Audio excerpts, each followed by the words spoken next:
반갑습니다, 여러분. 이를 테는 시간, 오늘부터 우리는 미가서를 함께 묵상하겠습니다. 미가서는 12소 선지서 중에서 6번째 책입니다. 미가가 활동했던 시대는 이사야, 아모스, 호세아와 비슷한 시기 또는 동시대의 인물이었습니다. 이사야가 남유다 출신의 선지자였다는 사실 이미 살펴본 바 있죠? 호세아는 북이스라엘의 선지자였습니다. 아모스는 남유다 출신으로 북이스라엘에 가서 하나님의 말씀을 전했었고요. 미가는 남북을 아울러서 하나님의 말씀을 대언했던 선지자로 알려져 있습니다. 그는 유다 왕 요담과 아하스와 히스기야 시대에 활동했습니다. 그의 출신 지역은 모레셋이라고 하는 곳인데요. 예루살렘의 남서쪽에 위치한 자그마한 동네입니다. 하나님은 필요가 있을 때에 하나님의 영을 부어주시고 말씀의 영을 부어주셔서 그 시대의 사람들에게 하나님의 뜻을 대언하게 하셨죠. 미가는 하나님의 음성을 듣는 사람이었고 하나님께서 전하라 말씀하신 메시지를 그대로 전했던 사람이었습니다.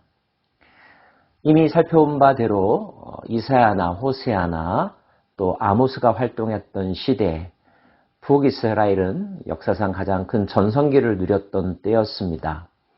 국제 정세는 시시각각으로 변화되어서 중동의 패권을 누가 잡느냐, 새로운 강자가 서서히 등장하는 시기였습니다. 그 강자는 아수르라고 하는 사실을 우리는 이미 알고 있습니다.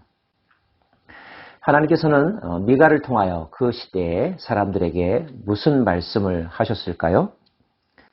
유다의 왕들 요담과 아하스와 히스기야 시대에 모레셋 사람 미가에게 임한 여호와의 말씀, 곧 사마리아와 예루살렘에 관한 묵시라. 백성들아 너희는 다 들을지어다. 땅과 거기에 있는 모든 것들아 자세히 들을지어다. 먼저 미가는 들으라라고 선언으로 말씀을 시작합니다. 하나님께서 그렇게 말씀하셨기 때문이죠. 요즘 시대를 자기 PR의 시대라고 말하죠. 다른 말로 하면 말하기를 좋아하는 시대라고도 표현할 수 있을 것 같습니다. 말 잘하는 것이 그 사람의 능력으로 평가받기도 하죠. 미디어의 발달로 인하여서 사람들은 자기가 가지고 있는 특별한 재능과 콘텐츠를 업로드시키고 있고 그것으로 수익을 창출하기도 하고 많은 사람들에게 영향력을 끼치기도 합니다. 다양한 정보들이 나누어진다는 점에서 바람직스러운 현상입니다. 하지만 부작용도 있죠. 채 준비되지 않고 말하는 것을 성급하게 추진하는 사람들이 더러 있습니다. 진실이 아닌 거짓을 전하는 사람들도 있고요. 역설적으로 말하는 사람은 많아지고 있는데 듣는 사람은 줄어들어가고 있다라고도 말할 수 있습니다. 듣는 것도 듣기 위해서 듣다기보다는 말하기 위해서 듣는 것이죠. 분석하고 재해석하는 능력은 나아졌지만 그대로 순종하고 그것을 실천하는 사람들은 점점 더 줄어드는 것 같아 보입니다. 우리는 듣는 존재로 지음받았습니다. 창세기에 의하면 말씀으로 창조되었고요. 말씀에 의하여 의미가 시작되고 새 역사가 쓰여진다는 것을 알 수가 있습니다. 말하기에 앞서서 듣는 존재가 되기를 원합니다. 머리로만 듣지 아니하고 마음으로 들을 수 있기를 원합니다. 영으로 들을 수 있기를 원합니다. 들어야 될 자들이 듣지 않고 말하기만을 먼저 생각하게 될 때, 다른 사람에게 뭔가 지시하고 자랑하고 떠버리는 것만을 우선시하게 될 때, 그 세상은 잘난 척하는 사람들이 많아지는 세상, 시끄러운 세상, 배가 산으로 가는 세상, 거짓과 큰 목소리가 힘을 갖는 세상이 되지 않을까요? 만약에 그렇게 된다면 그런 세상의 미래도 결코 밝지 않을 것입니다. 안타깝게도 사마리아와 예루살렘이 이미 그 단계에 이르렀다는 거죠. 하나님은 그들이 듣지 아니하고 말하기만을 좋아하는 것, 그로 인하여 그들이 삶의 방향을 잃어버리고 잘못된 길로 가는 것에 대하여 더 이상 묵과할 수 없는 지경에 이르르셨음을 그의 행동을 통하여 보여주시는데요. 여호와께서 그의 처소에서 나오시고 강림하사 땅의 높은 곳을 밟으실 것이라. 그 아래서 산들이 높고 골짜기들이 갈라지기를 브라프의 밀초 같고 비탈로 쏟아지는 물 같을 것이니. 하나님께서 더 이상 이 세상을 두고 볼 수 없음을, 그래서 직접 나서신다고 하는 표현을 은유적으로 이렇게 설명하고 있습니다. 그분이 벌떡 일어나셨을 때, 그분이 한 발 앞으로 나서게 되었을 때 산들은 녹아버렸고 골짜기들은 갈라졌고 모든 것들은 숨을 죽일 수밖에 없었습니다. 그분의 위엄과 그분의 능력과 그분의 권세가 그만큼 크기 때문이죠.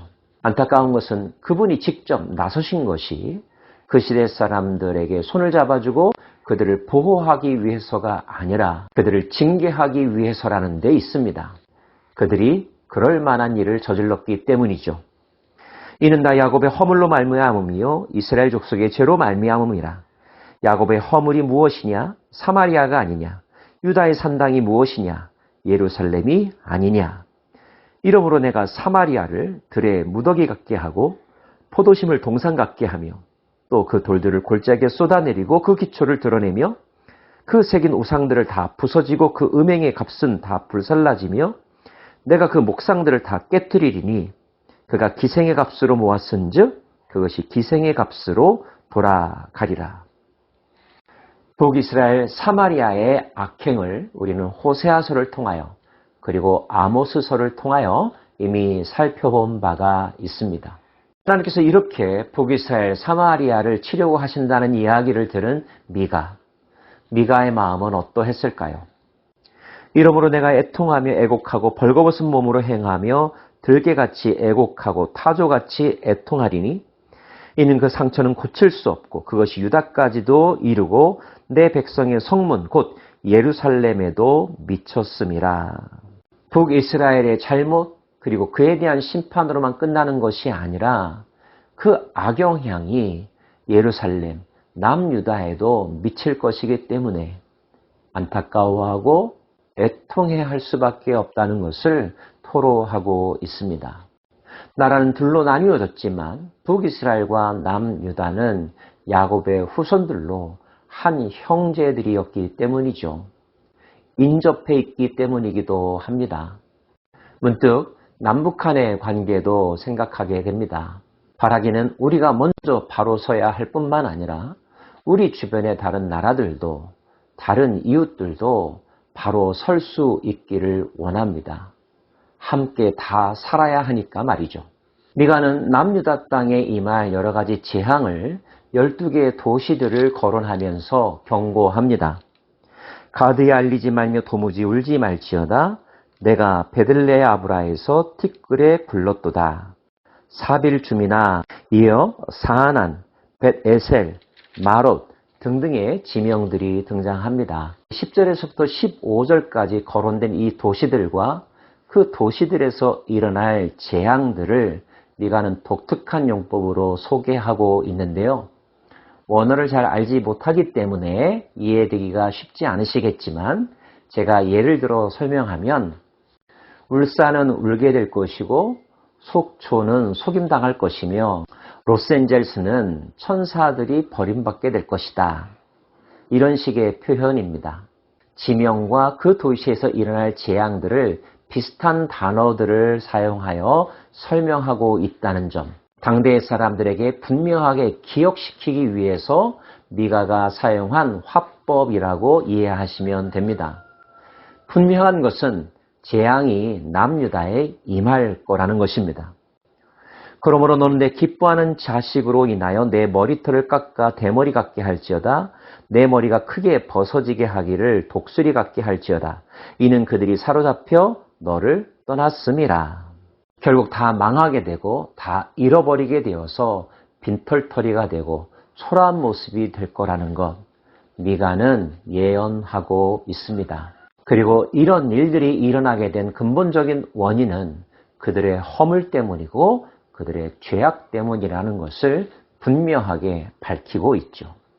악을 심으면 재앙을 겪게 될 것입니다.